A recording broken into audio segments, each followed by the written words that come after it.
एक बार पर्चे दे दीजिए। मैं कपिल वाजपेयी। कपिल जी, ये आपने एक मुबारक मंजिल को लेकर शिकायत की थी। बताया जा रहा है कि उसका आउटर हाउस जो है उसे तोड़ा जा रहा है। पूरा विवाद क्या है और पूरी जानकारी क्या है मंजिल में?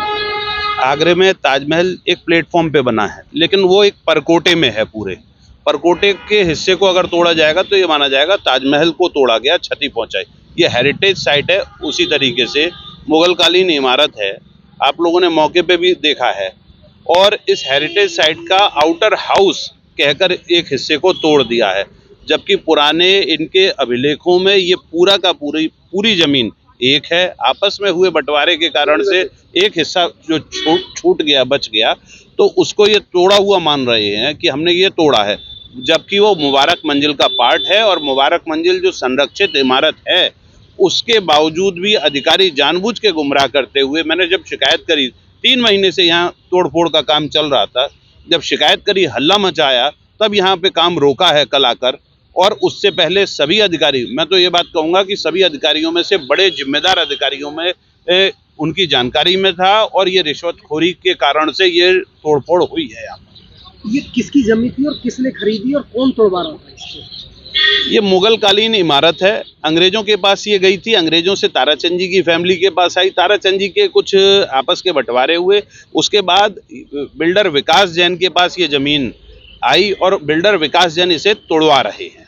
और उन्होंने इस हेरिटेज इमारत को पूरे के पूरा तोड़वाया है, और ये एक खतरनाक काम है। शहर में, अगर शहर हेरिटेज शहर के नाम से फेमस है, और भारत में ये पहली बार ऐसा हुआ है कि कोई हेरिटेज साइट घोषित हुई हो और उसके बाद उसको तोड़ दिया गया हो।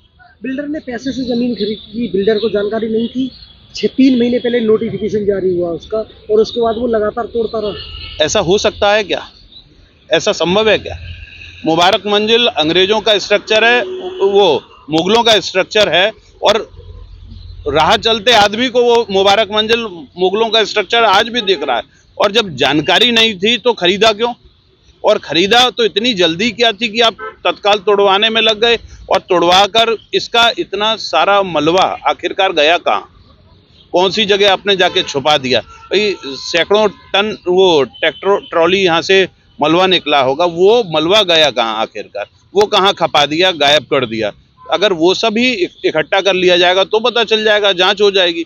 दूसरा, कुछ लोगों का यहाँ बार बार कहना है कि अभी हमने हाल फिलहाल बनाई है। हाल फिलहाल बनाई होती तो भी पता, भाई हम जॉन्स मिल यहाँ पास में ही है, जिस वक्त जॉन्स मिल की साइड को देखते हैं या फैक्ट्री के हिस्से को देखते हैं, तो मोटी ईंट और चौड़ी ईंट वहाँ पे लगना चालू हो गई थी, जबकि ये मुगल कालीन है, यहाँ पर ककैया ईंट का प्रयोग हुआ है, पुरानी ईंट का प्रयोग हुआ है।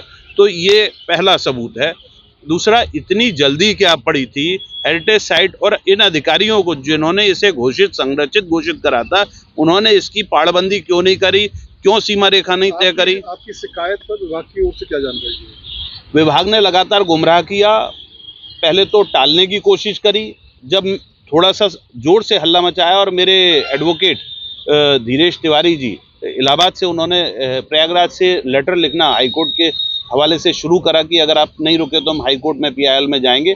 तब इसमें थोड़ा सा हलचल हुआ, और उसके बाद इन्होंने कहा नहीं नहीं, हमने ASI ने DM साहब को लिखा, और तब अधिकारी जागे हैं कि नहीं, इसमें कार्रवाई होना शुरू हो गया है।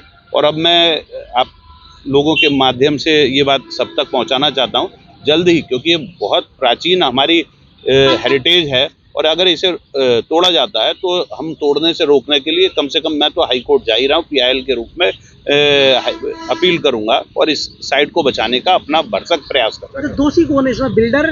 बिल्डर है या ASI विभाग, या फिर दोनों? दोनों लोग हैं। विभाग प्रशासनिक अधिकारी भी हैं। भाई आप देखो ना, ACP साहब का दफ्तर सामने बना हुआ है, उनके नाक के नीचे से इतना बड़ा काम हो गया। ASI की साइट, वो ASI के ये राज्य पुरातत्व विभाग के लोग इसमें सीधे दोषी हैं, और बिल्डर को, जिसको मालूम था, उसे पता करना चाहिए था कि ये क्यों ऐसा हार्डकोर अपराध करे जा रहे हो, और अगर आप ये अपराध करोगे तो आपको रोकने के लिए कोई तो आवाज उठाएगा। सो हमने आवाज उठाई।